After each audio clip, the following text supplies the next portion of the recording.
ዛሬ የምናየው ፊልም ልቦለድ አይደለም፣ ነገር ግን ይህ በአንድ ምሽት ገነት ወደ ሲኦል የተቀየረችበት የ2004ቱ የሱናሚ አደጋ እውነተኛ ታሪክ ነው። ታሪካችን የሚጀምረው በታይላንድ ውብ የባህር ዳርቻ ላይ ነው። የገና በዓል ነበር። ቤተሰቡ ማሪያ፣ ሄነሪ እና ሦስቱ ልጆቻቸው ገነት በሚመስል ሆቴል ውስጥ እየተዝናኑ ነው።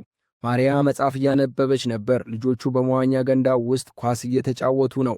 ሄነሪ ደግሞ በሥራው ላይ ስላለው ስጋት ከሚስቱ ጋር እያወራ ነው። ነገር ግን በድንገት ዓለም ጸጥ አለች። ወፎቹ በድንጋጤ በረሩ። ከሩቅ እንደ ጀት አውሮፕላኖች የሚጮህ አስፈሪ ድምፅ መሰማት ጀመረ።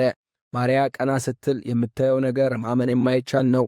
ኃይለኛ ማዕበል ተነስቶ ዛፎቹንና ሕንፃዎቹን እየሰባበረ ወደ እነሱ እየመጣ ነው። በሰከንዶች ውስጥ ማዕበሉ ሆቴሉን ሙሉ ለሙሉ ዋጠው። ሄነሪ ልጆቹን ለመያዝ ቢሞክርም የውሃው ኃይል ግን ሁሉንም በታትኖ ወሰዳቸው። ማሪያ ውሃው ውስጥ ሆና በሞትና በሕይወት መካከል ትታገላለች። በውሃው ውስጥ ያሉት ፍርስራሾች፣ ብረቶችና ዛፎች ሰውነቷን ይቆራርጧታል። ወደ ላይ ለመውጣት ስትታገል ልጇ ሉካስን በሩቅ ታየዋለች። ማሪያ በጭንቀት ሉካስ ብላ ትጮኻለች። ሉካስም በውሃው እየተወሰደ እናቱን ለመያዝ ይሞክራል። ሁለቱም በአንድ ትልቅ ዛፍ ላይ ተጠምጥመው ለሕይወታቸው ይታገላሉ። ውሃው ሲመለስ አካባቢው ወደ ፍርስራሽነት ተቀይሯል። ማሪያ በደረቷና በእግሯ ላይ በደረሰባት ቁስል በጣም አስፈሪ ነው። ደም እየፈሰሳት ቢሆንም ለልጇ ስትል ጠንካራ ለመሆን ትሞክራለች። በዚህ መሃል የአንድ ልጅ ለቅሶ ይሰማሉ። ሉካስ ብንሄድ ይሻላል ቢልም ማሪያ ግን ብንሞት እንኳን ሰውን ረድተን መሆን አለበት በማለት ዳንኤል የተባለውን ሕፃን አብረው ያድኑታል። በሌላ መልኩ ሄነሪና ሁለት ታናናሽ ልጆቹ ቶማስና ሲሞን በሕይወት ተርፈዋል። ሄነሪ ሚስቱንና ትልቁን ልጁን ለማግኘት በውሃ ውስጥ ሲሮጥ እናያለን። ልጆቹ ለደህንነታቸው ሲል ከሌሎች ሰዎች ጋር ወደ ተራራ ከላከ በኋላ እሱ ግን ቤተሰቡን ሳላገኝ አልሄድም ብሎ በፈረሰው ሆቴል ውስጥ ይቀራል። ሄነሪ የሞቱ ሰዎችን አስክሬን እያገላበጠ ሚስቱን ሲፈልግ ተስፋ መቁረጥ ፊቱ ላይ ይነበባል። ማሪያ በታይላንድ መንደርተኞች ተረድታ ሆስፒታል ትገባለች። ሆስፒታሉ በቁስለኛ ተጨናንቋል። ሉካስ እናቱን እንዳትሞት እያወራት ይጠብቃታል። ማሪያ ሉካስን ሂድና ሰዎች እርዳ ትለዋለች። ሉካስን በሆስፒታሉ ውስጥ ያሉትን ሰዎች ስም እየጻፈ ቤተሰቦቻቸውን እንዲያገኙ ይረዳቸው ነበር። ነገር ግን ሉካስ ወደ እናቱ አልጋ ሲመለስ እናቱ የለችም። ነርሷም ማሪያ ሞታለች ትለዋለች። ሉካስን ብቸኝነትና ፍርሃት ይሰማዋል። እናቱ ለቀዶ ጥገና ተወስዳ እንደነበርና ስሟ ከሌላ ሰው ጋር እንደተቀላቀለ ዘግይቶ ይረዳል። ይህ ትዕይንት በሰው ልጅ ላይ ሊደርስ የሚችለውን ከፍተኛ ጭንቀት ጥግን ያሳያል።